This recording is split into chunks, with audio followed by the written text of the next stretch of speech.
By the way, I think Matt, he is the sexiest person on the team, and the fact that he has a Matt hat makes like him like superior to everyone else. I just want to get that It's out of the way.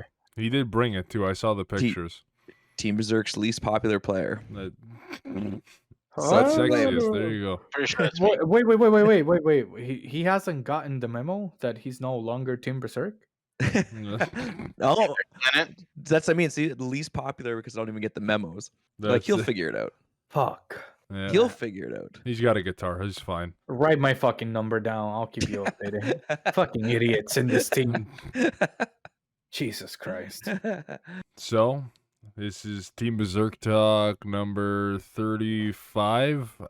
You might not see my face there. I'm going to be the voice of God tonight. I'm having a fucking start of a raging migraine, and I'm going to go, punch a hole in the wall for 50 minutes and see if that helps. That's usually the cure, That's medical professional told me to do it.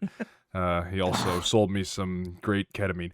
But yeah, today we're Is gonna that a be horse tranquilizer. damn right it is. But we're gonna be talking about the state of the meta basically because we did have an in-person Canadian regionals that Briar and Matt both attended, and I know they have their experience there. And yeah, I'm just gonna be in the back here doing what I said I was gonna do. Take it away, boys. Sure. Do you want to go first, Matt? I want to go first? What do you want to do, buddy? I don't know. Let her rip, Rare. Let her rip. All right.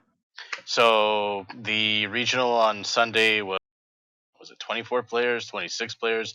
Not a lot of attendance, which kind of disappointing. I thought it was going to be more players, but you know, it is that what was it is. That was unfortunate. So the Yeah. list was 24, and then when they made their big announcement of the amount of players, it was 26. And I thought there was going to be more in the neighborhood of like 60, 70. I thought it was 100 because when I signed up, it says 17 spots left, but they upped the cap to 128, and I'm like, okay, so there must be 100 people signed up. I better take this one seriously, right? And we go in, and I brought like my U7 deck because I thought there was gonna be 100 players. I was like, yeah, there's only like 26 or 24 players, and it's like, oh shit, I could have just played anything else and fucked around. Oh well. But I think that stemmed from it being at Anime Anime North, where there was two pieces of gatekeeping, I guess, from having attendees to the actual event. One, you had to pay for your pass to the actual convention itself, which was Yep. Anime North, and then your actual ticket to actually play in the regional for Carta. So I think that put a lot of strain and then on the budget for some folks to be able to participate, and which is very, very understandable. So I think that's what gate kept the amount of folks that participated, but it was a little disconcerting to see such a small turnout, unfortunately, especially how like hungry people have been for in-person events. Yeah. It was a Very little unfortunate. disappointing. Yeah. Yeah, but we did see a lot of big names. Yeah, go ahead, Alejandro. No, I do want to ask like how many rounds did you have, because 5. it doesn't really matter how many people there were versus how many rounds you actually had. I think that has a bigger impact versus the amount of people that you played against. 5 rounds was the format.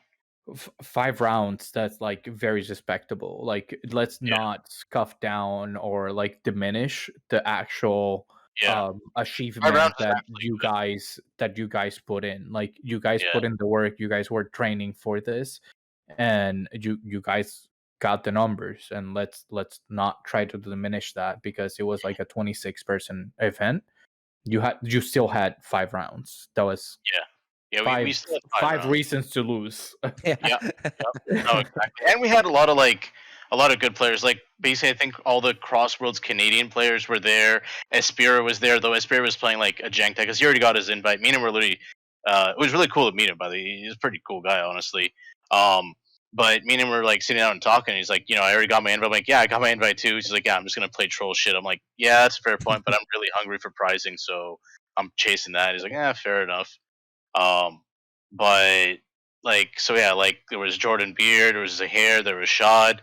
from Crossworlds, right? There was Aspira. Obviously, there was our teammates, right? There was obviously Joseph from DBM who was there, and he obviously won the thing. Well played to him, by the way. But yeah, it wasn't actually that bad for me personally. Like both of us played U7. My own experience when I played it, this was the most frustrating shit ever. Every single round except my final round against Zahair, I went second. It was so fucking annoying playing U7 going second is very very hard normally because how like especially in this current meta how the fucking tempo is and everything else. So like you have to like really practice U7 a fuck ton to know how to play that deck really well going second. And unfortunately for me, or I guess fortunately, every time I even try to practice, I always lose the dice roll anyway. So I'm pretty used to going second. But like my first round, I was facing a new player. Like the guy was pretty new. He was playing red green launch, and I was a little bit worried. I'll be honest because red green launch can output so much damage so fast, but. He was clearly new. He made a few misplays here and there, and I'm like, well, I'm gonna punish this and punish that. And obviously I won, but I sat down and explained to him like, hey buddy, try this, try that, try this, try that. In these situations, avoid doing this in this matchup. And I promise you, you will succeed. And if you like this deck a lot, keep playing, and I guarantee you're gonna stomp everybody because it's a very aggressive deck, right? And yeah, we had a nice fun chat. It was great.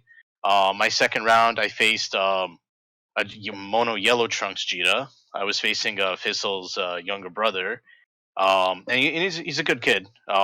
He's a pretty good player, honestly. He won the dice roll, but I know how to face Mono Yellow Trunks Cheetah. Like I've faced that so much that the matchup is like muscle memory to me at this point. So I just did what I don't know. I just sequenced stuff properly, did things tightly, and then the other thing that was unfortunate for him that really sucked was he all his Vegetas. Like the one drops, he had the first one to put under his leader, and the rest of them were in his life.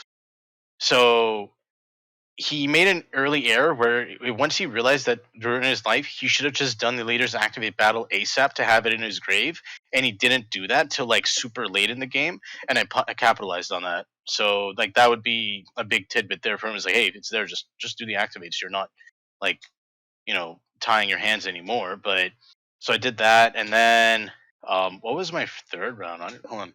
Oh yeah, third round was the round I lost. I faced against Jordan Beard, who fantastic player by the way. That guy is actually really really good. He was playing blue yellow Trunks Jita. Yet again, I went second. Um, the game was going fine, honestly, and then on my turn 3, I played my I sighted in the red Sin Unison and I played it against him, and I tried to swing into his poutine. He defended it a lot of swings against it, and I made the terrible, terrible choice of like after my awakening to tap out my last mana to keep going for more aggro because I was at 6 life. I didn't think he could take me from 6 to 0 on his turn 4, and on his turn 4, he played Basil, drew a card. He did the activate main, swung with Basil, sensu beamed it, and then after the Basil swing, he swung at me with his 5k Poutine, and then he used the Gohan Piccolo super rare. So he comboed up to 35 with the Poutine. I'm like, okay. And then he played the Gohan Piccolo SCR. I'm like, okay, well, I have to Videl this, right? And I Videl that so I wouldn't like try. I was trying to survive. And then after that, he swung with the Gohan Piccolo, sensu beamed again or some shit. And then he played Absolute Annihilation Goku. It's like, yeah, just in case you have Impose in your hand or After Image, now you can't use it since you're tapped out. And then like he played Mira or some I don't know.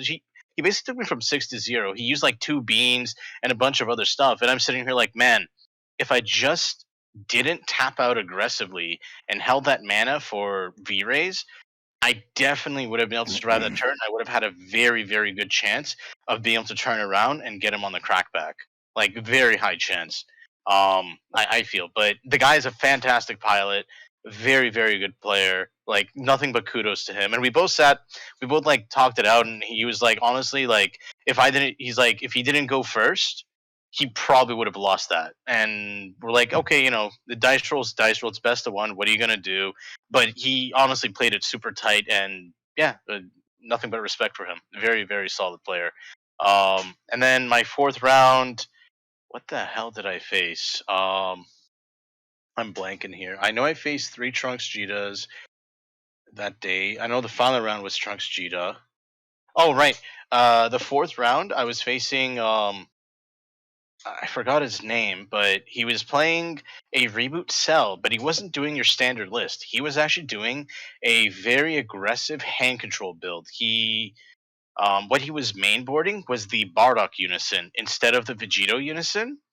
And instead of even bothering with Wretched, he didn't run Wretched Regeneration or the 20k blocker, none of that shit. Just pure like aggression, free play crits, the Bardock Unison, all that other nasty stuff. And because he has the Bardock Unison now, when he does the 20k crit swing with his leader, like you're taking that. No way you're gonna out combo that. So it was really cool, but I was able to maneuver it. I killed his Unison early, and like it's a green. It's like it's not a cooler deck. It's a green cell deck. Like it's not going to survive against U7. So I killed him. I don't know what else to say. And then the final round was against Zahair. He was playing mono yellow Trunks. I actually finally won the dice roll for once, and um, it like I don't want to be like, oh, it was a thrashing, but like it did not go that well for him. And like it's no flame to him either. Obviously, it's just like I already know how to deal with mono yellow Trunks, and I got to go first, so I'm on curve. So basically, turn 1, I like played like my 1-drop Gohan or AT, I don't remember, just one of my searchers. Turn 2, on his turn 1, he played his 1-drop to play the other 1-drop. Then on my turn 2, I basically made it so I had 10 cards in my grave, and I paid 2 and played the Vegeta rare because it did the ignoring barrier 15k on both of his 1-drops, and I drew a card. I went 20 crit with that, swung with my leader, and basically that line of play in U7, if you go first against Trunks Vegeta, if they don't have another copy of the 1-drop Trunks or Vegeta in their hand, you basically screw them over. They can't do anything at that point. So you take a little bit of a risk. He did have his, but it didn't matter. I just got way too ahead, and then I think it was on my turn 4 or turn 5. Um, I ended up like playing out my Vegeta SCR, and he had no way to respond to it. And I swung with the Vegeta SCR. He token negated the first swing. I'm like, okay. Then he's like, yeah, can I read the card? I'm like, sure, no problem. He read the card, and then I swung again with it, and he token negated it again. So the first token negate, I took the token with the baby unison, and then I'm like, okay, well, you put yourself to 1 life. I'll just activate main and burn you. And he's like, oh, it burns? I'm like, yeah, you read the card, but that's okay. You know what? I know we're in a regional tournament, but if you want, I'll let you take it back. Let's play it out. I don't want to screw you over. If you made a mistake like that, it's cool. Let's play it out. Like fuck it, right? And I let him take back the token, like the second token negate. I swung again. I dumped my hand, but I kept my Videl counterplay and my new ruler in hand just in case. He outcomboed the Vegeta swing. I'm like, okay, you know what? I'm gonna activate man on Vegeta. You're on your last life now. And then I basically played new ruler, and he scooped. And he's like, all right, it's game. I'm like, all right, GG, buddy. So I mean, I faced 3 Trunks Cheetahs. I don't know what to say. It was the most annoying ass deck to play next to Gamma. And what was also crazy is I prepped so hard thinking that I'm going to face nothing but Gamma, and I didn't face a single one. And it's like, oh, okay. I guess that was a waste of my time. Bear, before I go into my experience, Yeah. do you also feel? I know you talked about the dice roll quite a bit, and I'll get everyone else's thoughts as well. But it does feel really bad going second, and the meta is super diverse, which is kind of cool. Like Bear, you and I were talking about that Yeah. a little bit at the event, which is kind of cool to see the strength of so many different decks Mm-hmm. that exist instead of it just being 1 or 2 with a few like outliers in there. But it does feel really bad going second. Like losing that dice roll, I think is so devastating in the best of 1 pre-side format. Yep. What do you guys all think? Is it something that obviously you can overcome? Brer just mentioned it, but it Yeah. I mean, I feels came it, top it 4. it feels like you're Well, behind, right? Like whenever it like feels that like you're happens. behind, but you're still U7. So it's But that still doesn't. like as the player that plays against U7 a lot, it still feels okay, cool. I have a chance. That's how it feels for the other player. That it doesn't mean it's an easy game. But there's a chance. Mm-hmm. Right. That's a That's fair. how that feels. Maybe for the U7 player it feels bad, but It Literally, does. I consider U7 best deck in format. It has good matchup overall against all decks. So on a personal level, like when I test decks that I want to take like on a competitive level, I do two things. When I test with them, I take out my secret rare out, and this is something that I actually learned from VR. I actually take my secret rare out, and I take anything that could be considered like a crutch, which is like going first. Like if I go first, I know that I'm winning, right? Like that's a key component. So when I'm testing a deck, I always try to go second, and I always take my secret rare out. Um, and there's only one color in the meta right now that it doesn't feel like you're hindering yourself when you're going second, and that's green. Green is the only color that doesn't really care about going second. And I not in every scenario. Like there's specific scenarios where like having a units, not even like green, like because this is based on testing, but going second on a unison based deck is not as horrible as going second on a battle card base deck. And the main reason is because if you're going second with a battle card deck and your opponent is playing a unison heavy deck, that means probably green or red, and they both have counters on your first turn, which makes a big, big, big, big difference. So decks that don't rely on battle cards are the ones that are thriving right now. That also opens the window, and I'm gonna go on the record and say that green is actually competing for like the first spot on power right now. I think red and green are basically at the same level of power in different ways. Um, and I think that going off that premise, like green will, like a proper green unison based deck will always keep red U7 in check. And guys, correct me if I'm wrong, but this is like hard belief. But yellow is a problem for green. So we have this kind of trifecta, right? Like yellow beats green, but green beats red, red beats yellow. There's Gamma. And then there's gamma. And all the main decks of this trifecta actually have very good answers for gamma. Gamma just takes like a really good pilot, and then from the trifecta, one mistake, and that changes the tie. But I'm honestly gonna say that the three main colors that are thriving in the meta is red, green, and yellow. There's no other color that will thrive as hard as these three colors. Except Gamma. And then there's gamma, like, Gamma's up there.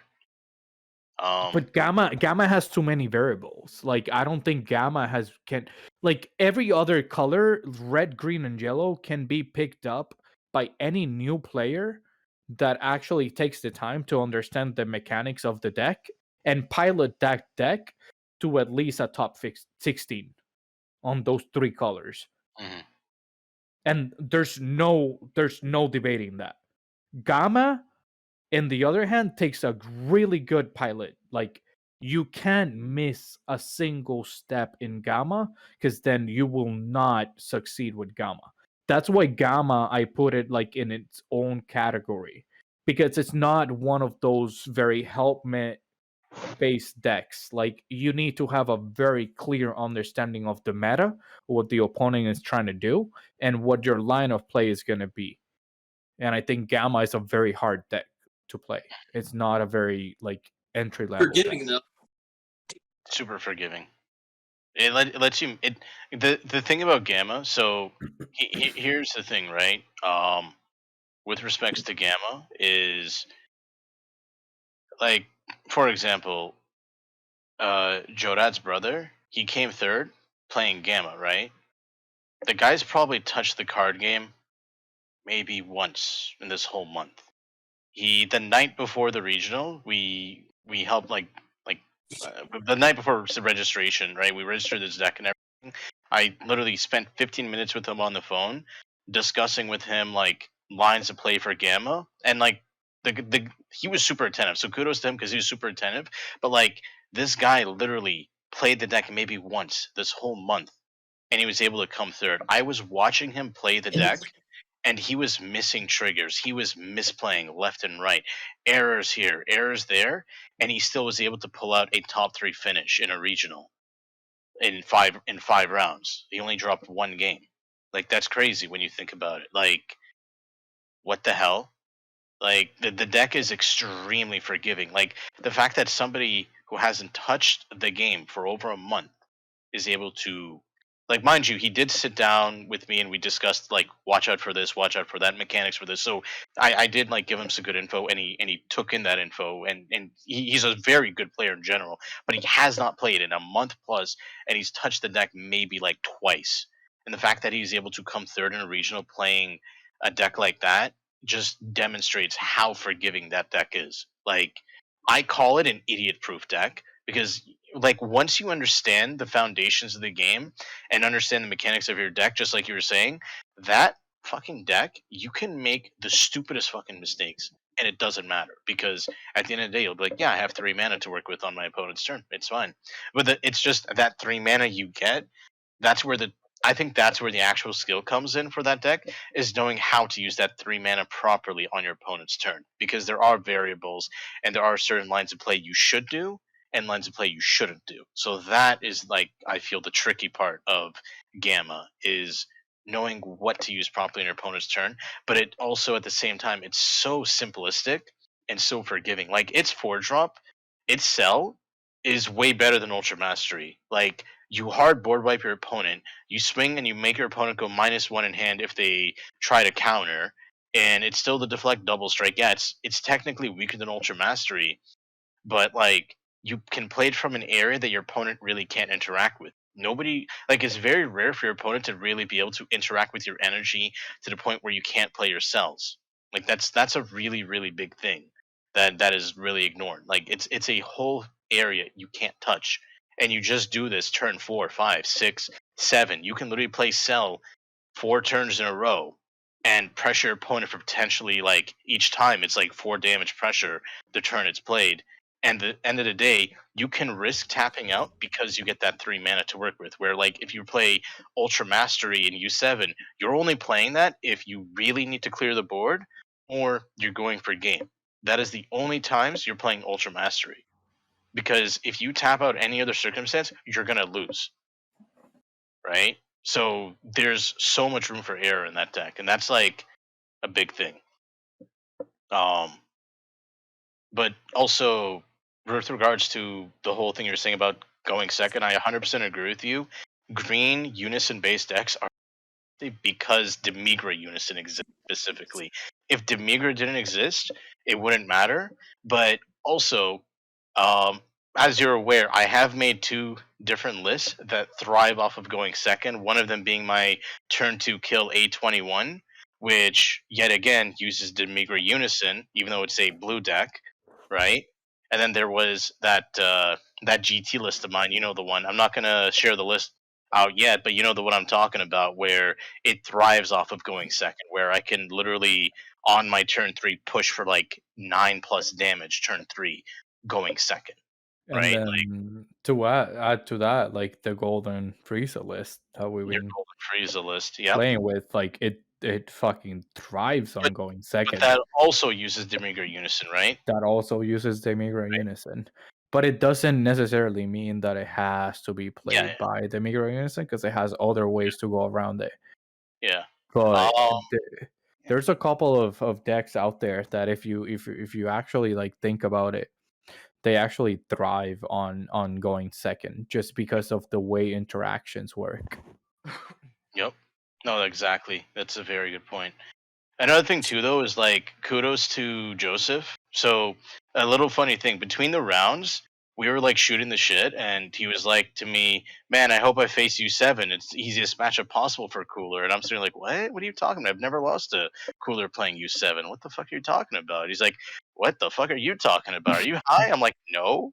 He's like, "You wanna do a match? Throw some money on there." I'm like, "You know what? Fuck it, sure."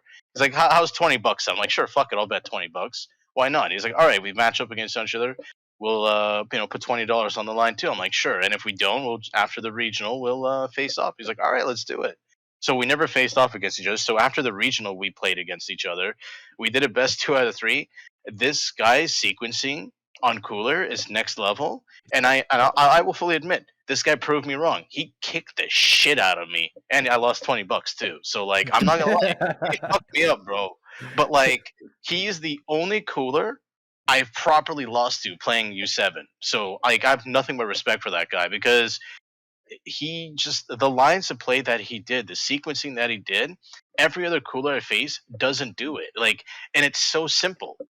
He does not just free play a unison off the leader auto. He draws cards, and we talked it out, and it made sense, because imagine facing a red deck like U7 and not drawing cards because you want to free play unisons to attack me with. Like, I'm sorry, what? You don't want to draw cards against a aggro deck that is designed to kill you? You don't want cards in your hand to survive? Okay, sure, I kill you faster, right? And Yeah. it comes down to that simplicity. But mind you, it wasn't just that. Like, the guy's build was pretty good too. He leaned very heavily in like hand control stuff too. But it's because he's drawing cards. He's building up his hand advantage while at the same time pressuring you, making you whittle down your hand. And if you're not seeing your like for example the V rays, you're screwed. And even if you use V rays, you're going -2 in hand for V rays, and then add on all the other like negates and everything else. Like, it's actually wild. So kudos to him. In my opinion, he's proven to me that U7 is a shitty fucking deck when it comes to facing Cooler. But I think it's only when it's piloted the way he plays it. If it's played how like most people play it, I disagree. U7 will dominate Cooler. However, when you play it like how he does it, no, U7 is fucking dog shit against it, like pure trash. Yeah, I played against Joe in the second round for my matchup. Also playing U7, and yeah, he just completely dominated me. I went second for that matchup. I don't think, not that it overly mattered, but the amount of you're right, Briere, in this sense, like even if I violent raise, so I violent raise, I pitch a card, and he's like, okay, then I just overwhelm my Toa, I rip another card from hand, I play Frieza Unison, you rip another card from hand, and I was just like, Cooler, rip yeah, another card from hand. Oh, my leader's a 20k swing, and I'll chop it. exactly. So it was like I felt I was like pretty prepared for Cooler, but I was not ready Him? for No. No no. one was ready for him. Yeah, he dominated. It might have been that giant hammer he had, just as King Dedede today. But yeah, he was fantastic. He really had his plan of action, and he executed it perfectly against me. Like that, I think that Toa Overwhelm, playing that as So aggressively as he was, I think he might have done it like 3 times to me. He yeah, might have he been 2. runs 3 copies. Like, I saw that too. I noticed when I both games that we played that he will, like, you know how like the Cooler Super, you want unison grave? He doesn't give a shit about that. He literally is like, "Oh, my toe is in hand. I have 3 cards of grave. Boom, overwhelm. Oh, look, next turn. Oh, look, there's 3 cards in my grave. Overwhelm. Oh, look, 3 cards in my grave. Overwhelm." Like, he does not give a fuck. Just straight up like, "Oh, look, it's literally a free discard with no commitment, and the only answer to it is to literally counterplay with like a god ceiling or some shit." Which, I mean, that's not fucking happening. So yeah, like, it made sense. Like, his play style is refined. Like, he's definitely refined the deck. The way he plays it, he understands his matchups extremely well. And yeah, there's nothing more to really say. The guy's a fucking genius when it comes to Cooler. And what was really funny that when I talked to him was a bunch of his friends were telling him to not play Cooler and instead play Cell. And he's like, nah, nah, nah, nah, nah. I want to give Cooler one more shot. And he proceeds to fucking win the regional, which is like, yeah, like, come on. Yeah, So that was a tough matchup. My how my were your first rounds matchup though? my first matchup was, speaking of, Gamma. was against Gamma. And a shout out to Victor, who I actually got to meet in real life, who I've played with a bunch of times just throughout the last maybe few months or so. So it was actually really cool. Like a tangent, it was really cool to meet like a bunch of the team, right? To put faces to names and stuff. I usually just see your hands, coming to slap me around. So it was cool to see a bunch of people in real life. And you said like Asperia was there, like just listening to him talk. I think he was playing Vegeta ramp, right? Like or Gogeta ramp, right? I think so, Something like something that. like that. Yeah. Anyway, so the first matchup I played against Gamma, it was like the standard like kind of back and forth where I just pressured him really, really hard at the get-go. When it got to turn 4 for me and he had his 3 mana standing, I felt that, like, Dirty Burst is such like a clutch card for Gamma, against a lot of, like, your big bombs, and him utilizing that 3 mana we talked about earlier, it's not as telegraphed because Gamma doesn't draw that much, right? Like, I think that might be its maybe weakest part. It does have the apes, and everyone's running the apes with it, but Victor's hand was pretty low, um, but I was like, "Okay, do I had the, U7 Mastery, and then I had the Secret Rare in hand. Mhm. And going to turn 4, and I was like, okay, like I think he has Dirty Burst, so I had way too much life. I think I still had 6 life going into that turn. I don't think he can kill me going into next turn. I'm gonna play Secret Rare just to bait the Dirty Burst out of him. Mhm. And then he did have it, and then I just wiped his board. Burn 'em. Burn him the life, get him to restart. I had Jiren on board, so when he played his self next turn, I Jiren gave him the minus, and then Videl? used then Videl, so he did get the value from that. And then next turn his hand size was too low, and then I played. He had the Ultra Mastery? yeah, and then he just didn't have enough, with me ripping the card out of his hand, he just did not have the ability to defend against, like, the pressure I was putting up. Mhm. Uh, so that went well. If he had, like, Baby Hatch in hand, because he didn't see his Baby Hatch, if he had another Dirty Burst, like, maybe that I think that matchup maybe goes his way. Um, the amount of So cards he had left. he wasn't a good blue player because all the good players rip Baby Hatch from the life. Right. Everyone Okay, knows that. okay, okay, yeah. Everyone knows it. Just you think about it hard enough, it just appears in your hand. So I just kind of went for it in that sense. I was like, "Oh, if he has it, he has it." And I still had some sustained pressure beyond that. And he was just I think he was down to 2 life. Mhm. And yeah, there and not many cards in hand. So even if he ripped out with Dirty Burst or something like that, I had my Unison on board for the double strike swing next, and he might have been able to get out of that too. But point being is his remaining cards in hand were so low that I felt confident enough to Mhm. go for it. Round 2 was cooler, like I had mentioned, and I got obliterated. I won't go into too much of that just because we had talked about it, but yeah, congratulations to Joe for taking down the whole event. Well deserved.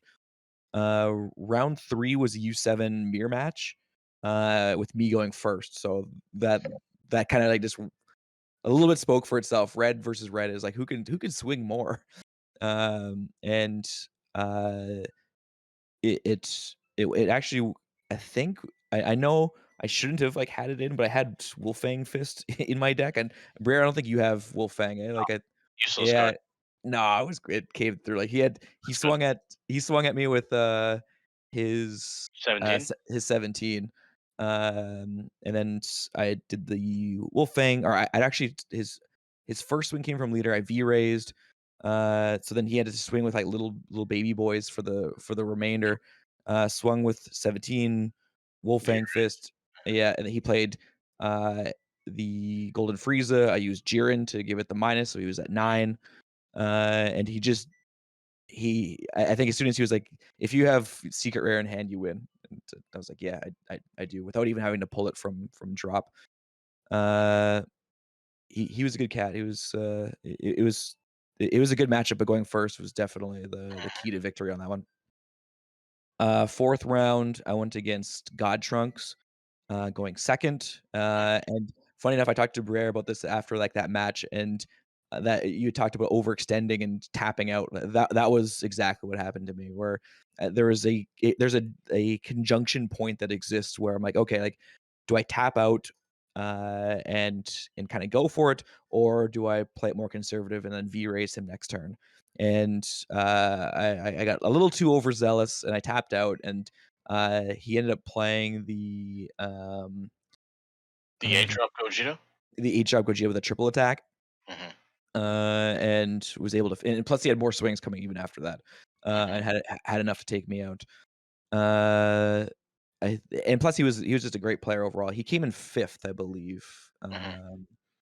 and it's it just goes back to in my head where I'm like, not that it would have changed everything going first. But I think I could have sustained that pressure a little bit early on against God Trunks. His first like bursting went like really, really bad. And he's like, okay, he's like, he even said, he goes, I need 3 Saiyans to come for this burst. And he hit all 3 Saiyans, so he was able to do his like awakening. And he's like, "Oh man," he goes, "I was just praying for that," and so I was like, "Yeah, I'm really happy for everybody."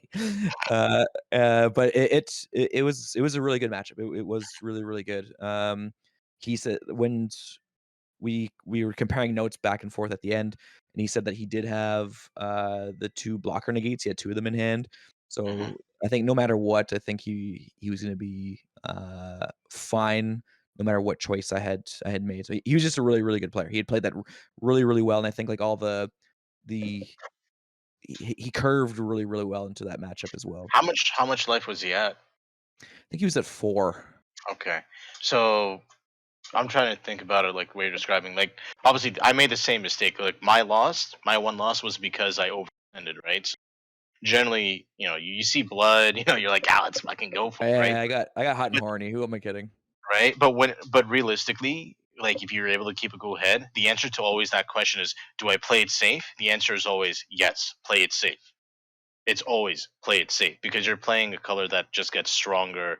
Every turn that goes by, red decks end up becoming even scarier because you start doing degenerate shit like you should not be allowed to do, and it just happens, right? But like if you're saying he had 2 token negates and he was at 4 life, did you have Jiren out or Baby out? I had Jiren out. Okay, so then yeah, you actually probably you if you had used the V-Rays, you actually probably would have had a chance of killing him then because you can easily swing with anything, bait out the token negate, and then you Jiren that one, and then you can go into your Vegeta SCR, swing with that, and then if he token negates, you say, okay, whatever, I'll play Golden Frieza, and then neg that one, then you swing again with Vegeta, and then if he tries to do something else, you're like, okay, whatever, and then you activate main. The only risk is if he passes with one open, he could always petrification, right? So you want to swing first with whatever else to bait out, to make it so they tap out to use that pan counterattack, the floodgate, so you can like resolve renewed. Then you just go in with everything else, right? Because the moment like if a black player ever passes to you with like no mana open, you just fucking they're just giving you the win always. Yeah, he used the Kai secret rare, Yeah. and he was gonna like wipe out. I had 1 energy or I had 1 energy left when he played it, Uh huh. and he was gonna like wipe my boards next turn, which would have really really Hmm. hindered. I think. Uh, yeah, you're right, Bear. I think being more conservative in that play, that was the right call. I got hot and horny. I was like, okay, like Same. I got a little overzealous. I actually killed the Kai secret rare. I did the minus ability on Nice. my Jiren to get rid of it. Nice. And I still had 2 markers on the Jiren because I put a card underneath, and I was Yep. like, okay, like I'll at GTG. least, yeah, at least I'll be able to like maybe get rid of something else on play. And he had the SS3 black card that's like double strike if you have like 10 in the warp. The trunks, the SS3 trunks. Yes, and I had forgot that it became double strike. So then when he swung at Unison, the Jiren, to wipe it off the board. I was Yeah. like, oh yes, it's double strike. That is my bad. So a few misplays on my bad on that matchup. But This comes with it was practice. good. That's all. Yeah, exactly. My last matchup was against Yellow Sin, and the clutch was actually just playing. I played against Joe Jat a few times last week before the regionals, and the secrets is using Realm of the Gods minus that their big boy. They try to play ball and then you Vegeta the ball, so it just goes to drop instead, and that just puts them way, way, way behind. I had a board established going into that final turn, which was my turn 4. He was tapped out completely, and so he had 3 life left, and then so I swung with 17 first for the double strike to see what he would do, and he's like, "No negates." I'm like, I had I had 3 super combos in hand, plus I had the secret rare in hand. So I just like emptied my hand, and he like literally he looked across the table, he looked me in the eyes, and he goes, "What are you doing?" Because he's you're going all in on a double strike, and I have 3 life left, and I'm like, "Yeah," and he's like, What do you think? and then he's like, "Oh no," he's like, "You have the secret rare in hand," and I was like, Yes. yeah," and then he's like, "Yeah, you got it." Uh, but he looked me dead in the eyes, and I was like, "Yeah, like that does like seem like a dumb thing I would do. Would be like to like, oh yeah, it's a double strike on your 3 life left."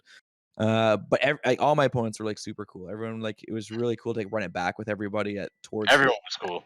yeah, like no one like got like sour or anything like that. Everyone was like very whether they won or lost, pretty gracious. So it was a really good uh mix of people and a really good mix of different decks. Like we had talked about at the beginning, like the meta just seems so like diverse, right? In terms of like what you're gonna run into. You're not just be like, oh man, here comes King Vegeta to kill me. Everyone's fun. Yep. Did you see there was someone playing Janemba Mill on the No, tables too? Yeah. no.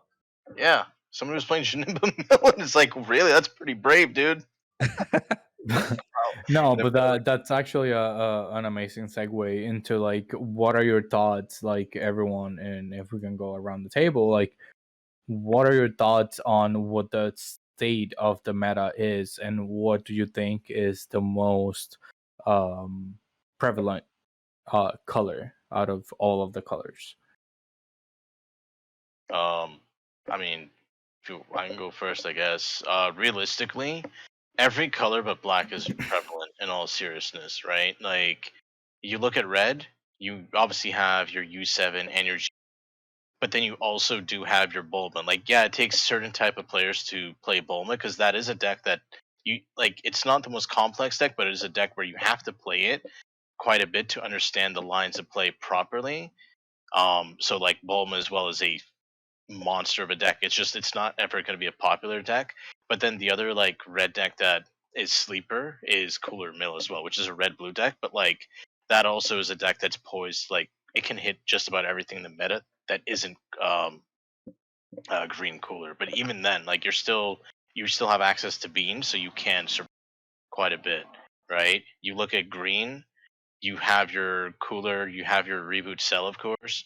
No other like real green decks do pop to mind. Like maybe you can get away with like a Raditz or an OG Broly, occasionally a green Gotenks right here and there. But realistically, right now as it stands, cooler is keeping green alive, and then like reboot cell every now and then will like snipe some people. It's the budget competitive deck that anybody getting into the game can play. Like honestly, spend $100 and you got like a deck that can probably get you top 16 in all seriousness, right? You look at yellow. Yellow overall, like there's a lot of options in yellow that you can play, but at the end of the day, Trunks Jita is probably the best yellow deck, and then after that, it's whatever the fuck you want. Sin is its own thing. Like yeah, it's yellow, but it's Sin. Like I'm gonna talk. You know what I mean? Like, it's just good. Always has been. But like Trunks Jita just does too much, and now with the blue yellow builds, it's just too good.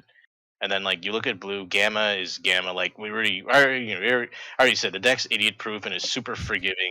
You can literally be a donkey and be like, yeah, whatever, I don't give a fuck. I have 3 mana to work with, kiss my ass, right?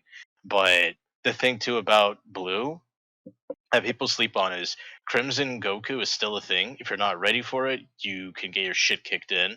SS3 Reboot Goku is still an extremely good deck that is very much slept on. SS4 Vegeta is still slept on for some reason and is still a very good blue deck. Like, there are legitimately good blue decks that people are just not playing. They literally just need to get off their ass and play it, and they're good. And yet again, of course, there's like my cheese A21, which we'll see how good that is, right? And then like A16, which is still a very good blue deck. Its only bad matchup is U7, realistically. Like, it can fuck over a lot of things. So like, yet again, you still have a lot of variety in blue that is all actually pretty good. But then you look at black, and your only good decks, we were talking about this earlier too, is Hatch and Mechikabura, and they both still do lose to U7, and like that's like the big divider there, but they still can do a lot of good things. And then like SSG Trunks is probably the last remaining like good like Saiyan Black Saiyan deck, and it is honestly not a bad deck. I think it's but like it just has that issue that Black always had, which is Black's a color that's been designed to play cheap bombs early and mid game, but their late game bombs are shit. They don't have late game bombs. If it isn't SS4 Gogeta, that's their late game bomb, and that's one card in that whole color. Like, there's nothing else that Black really has that's like, yo, I play this, I auto win. You know, I don't see it personally. Like, maybe you guys have some more insight, but I personally, that's where they're lacking, right? You have that early game, you have that mid game, but you just don't have that final oomph. And the fact that they don't have a good counterplay other than Super Kamehameha, they have Petrification is probably one of the best negates in the game, but they don't have good floodgates. There's just so much that is holding Black behind the rest. Like, every other color has strong floodgates, strong counterplays, like, they have so much good things, but it's like, how do you also balance a color that's technically colorless at the same time? Yeah, you can make it where you have to paint black only, like they've been doing recently, of course, but even then, it's just the design of that color itself. Like, how far do you go giving it like more toys to play with, you know? Because it takes only one or two cards to make that color insanely broken at the same time. It's so hard to balance. But otherwise, yeah, that's what I would say in terms of the meta. Like, it's an open meta. You can play where the fuck you It is. Did you say there was a Dende Wish player on Sunday? Was there? No, there's a Okay. Janimba Mill. No, the Dende Wish. It was Really? it was Victor's friend, and he played Juice in the first round. Yo, Scuffleton? props to him. Dende Wish, like Trader Dende, or like Blue Dende or Yellow Dende, like AOD Dende, or I think it was That's an excellent question. I thought it was was Yellow Dende. I Yellow. didn't look at it. That's Trader Dende then. Okay. And he said, yeah, he goes, he's just a degenerate that wants to come and mess with some people. And I was like, that's awesome. Yep, that's Trader Dende. Yeah, but I do have to agree with Rira. Like, the meta isn't like as much hate as people want to give it, and as salty as I am because Black is fucking shit, and I'm a Black player. It is a very diverse meta. Like, I can't complain. Like, every single deck has some kind of representation. Even Black, like, there's always that one hatch asshole that Finn, Hatch. there's always that one random hatch, one random Finn, or that one random male vegex player, you know? There's always that one random but I think the meta is very diversified right now. And I can't complain. It's in a very decent spot. Like, I feel like every single deck in the meta right now has answered to every other deck that is meta. You just have to sit down and understand what the other deck is trying to do to be able to counter it. But I think there's many responses and ways to get around every single meta deck right now. And I think it's a very healthy state that the game is in. Mm-hmm. Anyone That else was- got an answer? Yeah, 1,000% agree. Like, I think it's cool. It's like the first time that I've only been playing the game for about 2 years, give or take, and it's probably I don't say it's the first time, but it's probably just to echo what you guys have both been saying, that it's as healthy as it's been, like, where it's not something that's it's so typecast or narrow in terms of, like, what people are you're running into. Like, I've gone to an online weeklies and be like, I'm gonna play Videl. And then there's one time where I played King Vegeta in the first round, King Vegeta in the second round, and King Vegeta in the third round. I got my teeth kicked in all 3 rounds, and that's totally cool. That's fine. But I love the idea of like being like oh like what are you gonna be playing and like I like to run into like Bulma, right? And I mentioned that Juice is playing Bulma. He's been playing that for a few years to see like where that deck has evolved and actually become like somewhat relevant. You're right, Briere, where that's definitely not for everybody, but it is like uh Broken deck, bro. it is pretty broken where I'm like, I don't especially playing U7, I was like, please don't run into Bulma. Please don't run into Bulma. Absolutely. That matchup. Yeah. It's Yeah, annoying. Dog water matchup. Dog water. that Mai with the it's like a silver bullet, but like to have like the barrier on board that like draws you a card as well. So even if you blow up the board with like mastery, like it doesn't ignore barrier, right? So even if he's got 3 sitting there, they That's why they I stay said they stay put. unison, bro. I just attack their shit directly. Like fuck off. I did he and I were playing and I used Crown of Retribution and ripped out a bunny girl at his hand like super early. Uh and that was like really my only defense because I was like, oh my god, I don't know what to do about this. But again, it's awesome to see such a diverse amount of decks coming in. Like even though like yellow is like super interesting because you kind of like have a little bit of a core of what your leader will do, and you kind of like have like your regular. It'll have its engine, but then you have like those same yellow cards Good stuff. across the board. Yeah, exactly. Which makes yellow like really powerful and strong and fun. Cooler like and we talked like that one a bit to death, but having access to charismatic villain turn 1 is so nasty. Like it's especially I was playing U7 and I was like, okay, do I guess I play Golden Frieza, so at least I get rid of the charismatic villain off the board. But no matter what, I don't get like the value of swinging with the dual attacker, or with 17, I don't get anything because he KOs it before I get any value of replacing itself. So I don't know. Like, it's fun. Like I'm loving where it's at. It's a great time to be alive, boys. And I honestly think that the meta is going to diversify a little bit more, just because if you think about it, before on the past like 2-3 years, it's always been like, oh, I need to bring in the most meta deck to be able to place high enough to go to regionals, or I mean to go to nationals.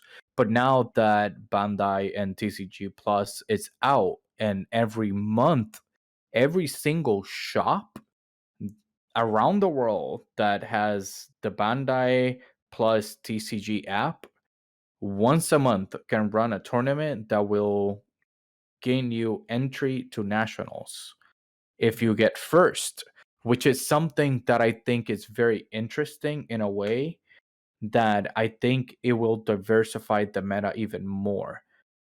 And in the sense of now we have ways to be able to get that invite to Nats without really having to go to a 250 or 150 or 100 player tournament, right? And I feel like people now, once you get your invite, you're more inclined to try out new things versus to having to try hard to get that invite. I think it's going to be a little bit easier, and I think that the meta is going to diversify even more, to the point that everyone is going to have to adapt because new things are going to come up and pop up like very randomly.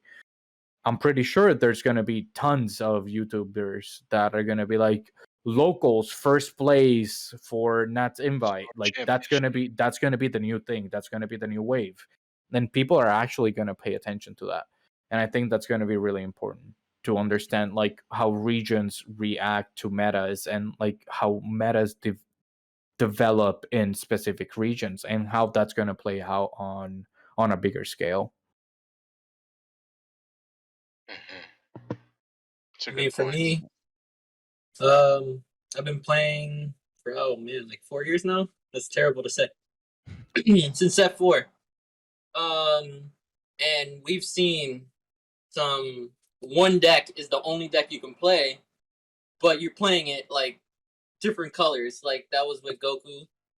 And then super dominant decks where everybody built Super Shenron similar, but then you had Purunga and regular Shenron running different, their own spice or whatever, but they were all Wish. We've had those formats, but this format is literally since set 10. They've been getting wider and wider metas, except for when of course someone breaks the meta and that's the meta deck, but we haven't had as intense other than black since then. So I think you can literally play almost anything and do decent with it as long as it's like B tier and up, or what's considered B tier and up. You'll be all right. If you're a really good player, you can maybe get away with lower, but yeah, I don't know. That's about it. Green is my favorite color, and I'm glad it's competing finally. It's always needed that push, and Union format gave it that. So Yeah, go green coming back. Yeah, that was a massive comeback, and God bless. they do have a lot of answers, and we didn't even touch about the Kabito Kai SCR and how that shit breaks the meta right now, and that's one of the like checkmate. Like I will keep red decks in check. I will keep other mirror match in check if I see my Kabito Kai first, right? Like so the that card will steal games, especially if you see it in your opening hand going on an aggressive cooler list. You pass with 2 open. What is your opponent gonna do? GT, you played the unison, you played the Kabito Kai, and if they don't have a second unison, that's it. That's literally game. Red U7, if you play it right, if you see your Kubito Kai on their turn 3, even if you go second on their turn 3, you still can have 2 energy open, and you can still steal that Jiren after they play it, or the baby unison, and it's very very like judgmental. Like it breaks, like it loses the tempo. The deck loses a lot of tempo when you take unisons like that. That's a very good point. One thing I will say though, like after I got my ass kicked the other day, I already know like for a fact if I see a green player pass with 2 open and they have unison on board, I'm gonna swing at their unison until it has 1 left, and that's it. Then I'll start swinging at their leader, because at that point, if you want to go ahead and play Kibito, you can't steal my unison. So there is still counterplays to the Kibito, but you have to have that awareness. And when you get greedy, especially with red, like you get greedy, you want to kill your opponent fast. And so it's like when you see shit like that, you're like, why? I don't want to swing his unison. I want to kill this guy. What's the point? Especially against Cooler, because like, why am I killing his unison? He's gonna draw a card. What's the point? But the trick is like you have to push that unison to 1 marker so that if they even Kibito, they're not stealing shit from him, and then you don't give a shit. And he also denies him the activate battle, right? So then at that point you can do whatever. That's the only counterplay. I've only ever seen like that's the exact right play. The only time I've ever it's not gone my way is if they do like the blocker negate, play the blocker, and then they get access to like an activate battle step. Yep. That's the only time where I'm like, uh-oh. Yeah, but the beauty of running Jiren Unison or Baby Unison is you can Just pop it and steal it. steal it or pop it, yeah. Right? So that's like the one thing that you have going for you, but you have to like have that awareness. If you don't, you just kind of get fucked over. Something else that also came to my mind though when we're talking about Bulma is because black is in such a bad spot, Bulma is able to thrive because Bulma is a deck that plays off their graveyard a lot, right? And black is a color that fucks with your opponent's grave heavily, right? Where like if Mickey Gabor becomes more popular again, shit, even Shroom and Salsa with those champ pack promos, there's a chance somebody will figure out something weird with that.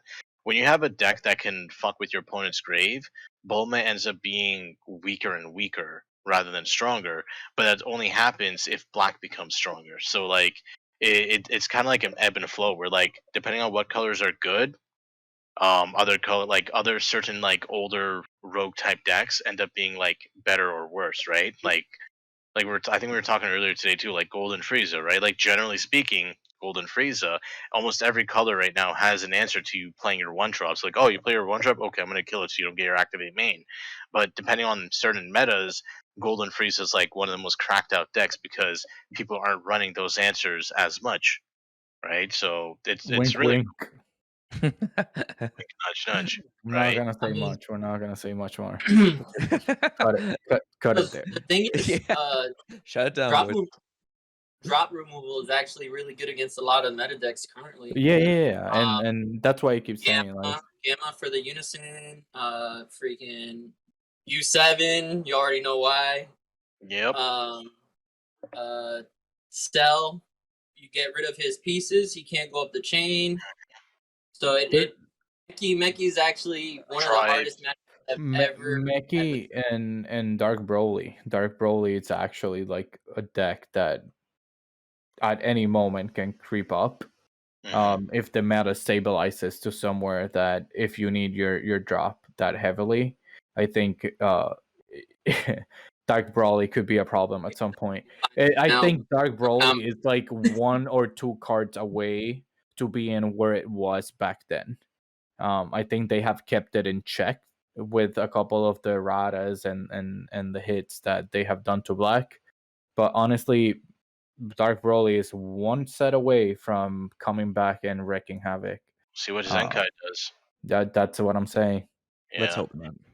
Let's hope not. No, we're gonna get a boost to the other Black Broly, the movie Broly. Oh yes, yeah. Ooh, yeah. That shining gem of shit. I mean, he got support, right? Yeah, got a lot of support there. 5 cents. I'm gonna call it now. The next, either it's gonna have a nice SCR or a god rare spot. It's gonna be the new Gohan 100%. beast mode. 100%. If they don't do a god rare of that, they're slacking. 100%. They're lacking. I wonder if they're gonna do a movie promo. You know how they had for every single other movie. Yeah, maybe we'll see what happens when it comes out. Did you see like the Dragon Ball Super Show the it's Super coming back? Heroes? No, the heroes card for like Gohan. That was sick. Oh It looks yeah. I think I pretty good. shared that on the group. Yeah, that looks pretty baller. Yeah, I think like I think I posted something. Is this this is gonna be like the new God Rare? Because Bro, but next it looks insane. Like next quarter is actually fucked though. Like September, October, November, December. There's multiple releases back to back, and like especially with Zenkai, you have those. Was it 4 or 5 starter decks? It's 5 4. starter. 4. Oh, it Okay. is 5, 1 each color. Yeah, 1 for each color, right? So you have 5 starter decks. Plus And the then- anniversary box, right? Yeah, anniversary box is in October. So it's starter decks is Zenkai, anniversary, and then Zenkai 2. Yep. That's Is four releases. Yeah, and then here's the thing that I kind of wish Zenkai 2 would come out after Nats, because Nats literally is December 2nd to 4th, and then like Zenkai 2 is slated in November, and it's like, yo, like you're really gonna give people 2 weeks to 1 week to figure out how to That's play what the happened with the last Nats. just like With last Realm of the literally- Gods. That's not good though. That's not. That's I mean, not, you didn't see much new stuff though. Like you didn't see those decks start topping until after, anyways. No, but I think Senkai is gonna be a big swoop. Yeah. I think Senkai is gonna be the entry level of their version of rotations of sets. So I think what's gonna happen, Senkai is gonna make some cards from older sets completely irrelevant.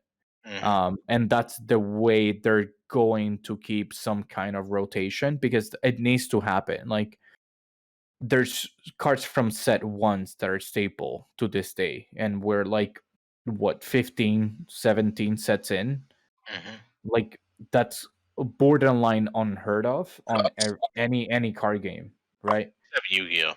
Ex- and they still have some kind of agency on stuff like that. I think they're gonna do just like what they did in Gen Unison Plus. where they're gonna just like ban entire like certain card effect archetypes. Like remember how like in Unison 1 they basically banned all the cards that punished you for ramping? They banned like almost every single one of those cards so that like Zamasu would be viable, for example, or any of those like Zeno Unison Reliant decks would be viable, right? Like they literally banned almost every single one of them except like Dende, which is like hilarious, right? And then they just like I don't know. I feel like they're gonna do something similar like that when we go into Zenkai. But the other thing too is like just like how with Unison Warrior, right? Like because when you went in from that multicolor format into the Unison Warrior format, right? They hard pushed for two things. They pushed for mono decks to be viable because remember mono decks were dog shit for the longest time, and they also pushed you to be incentivized to play unisons, which is why we got all those free play counterplays. I know people complain about them all the time, but realistically, if those free play counterplays did not exist, no one's gonna fucking waste their time playing a single unison. They didn't give a shit because the meta and the card pool back then was so fucking like wild with the multicolor stuff. You're like, yeah, I'll charge my multicolor turn one, and oh look, I'm gonna rival into this Gogeta, into this android this, into this Goku, into that, blah blah blah. Oh look, here's my baby ape, and oh look, it's turn two and you're dead. Like what the fuck? Like, it's just a no brainer, right? So I feel like they're gonna do something similar. I just don't know what, but I know something's gonna happen, 100%. Thinking Um, about it. What's right. your hot take, Matt? What's your hot take Oh, on Senkai? Stay away from uh, Sensubin, you monsters. I need you so I can win. I hope Sensubin gets banned next. think Damn. Limited Champa's to gonna be one. irrelevant. That's the Bandai special. I call it the Bandai special when when a car is like busted. They're like, oh, but this car, I like this car. I was just limit it to one. It's fine, you know. Like, let's limit every single car Wolf, in the could you fucking imagine game to being to one. one? Sensubin to one. Don't do it, Everybody would man. run it. That's running blue. Sensor Bean's fine, honestly. No, Sensubin is fine. There's I'm Sensubins just for every saying, if they color. did I feel it, like There's some kind Champa, of Sensubin. Champa might get hit. In all seriousness, yeah. like I'm not saying Actually, it should no. go. I don't think it's gonna get hit. I think it's gonna get made irrelevant by Zenkai Boost. Maybe. I honestly I kind of hope they go on the route of like you have to take your opponent to zero and then take one more life, or like kill Oh, their Senkai leader, hello, One Piece. which would make the game extremely interesting, because if your opponent's at one life and you go for triple strike, it doesn't kill your opponent. It just takes that one life. But That you would be. still have to do that one more damage.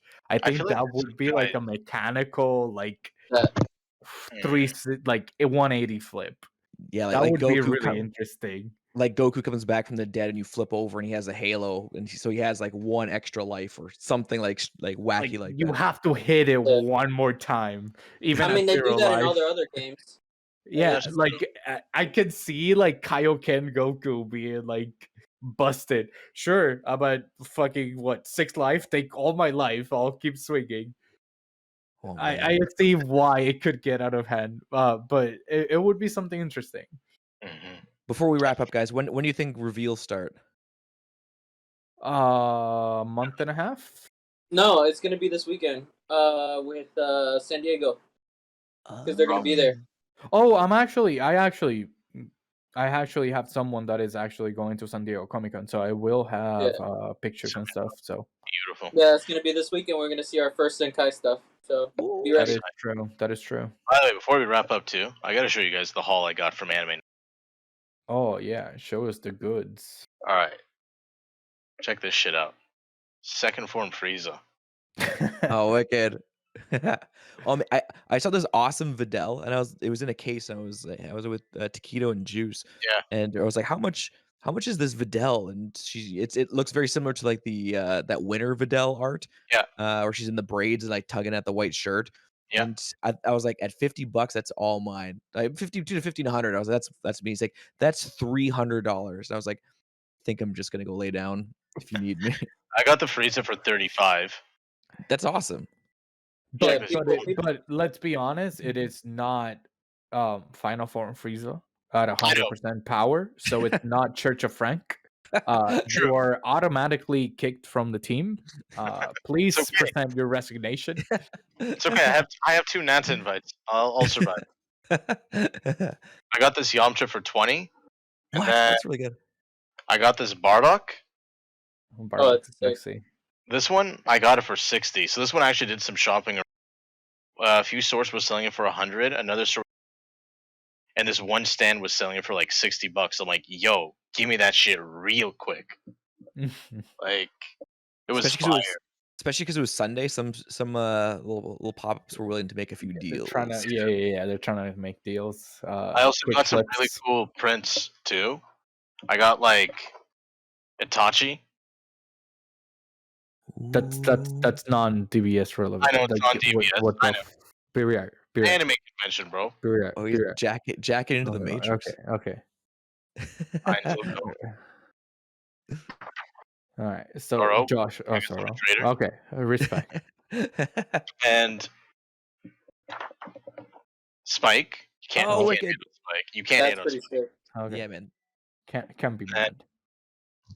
Boji from Ranking of a King. That shit was I love sick. that one. And then I also Spike's like pretty badass. I got this one for my brother-in-law, John Wick. That's pretty Oh cool. my god. Oh, that's pretty sick. Yeah, and I ended up getting these One Piece, like your deck of 52. Yeah. There was a deck box I saw that like it was like it looked like Spider-Man's armor from Yeah, like from that- Endgame. Yeah, it's from And that. And then like it opened and it like would like fan out and then it lights like LEDs would turn on and it had like a space for your DBS deck. And I was like, that's amazing. Yep. Imagine dropping like 150 bucks for a deck box like that and going 7-0. Or like 7-0 or like 8-0. 0-7 is for me.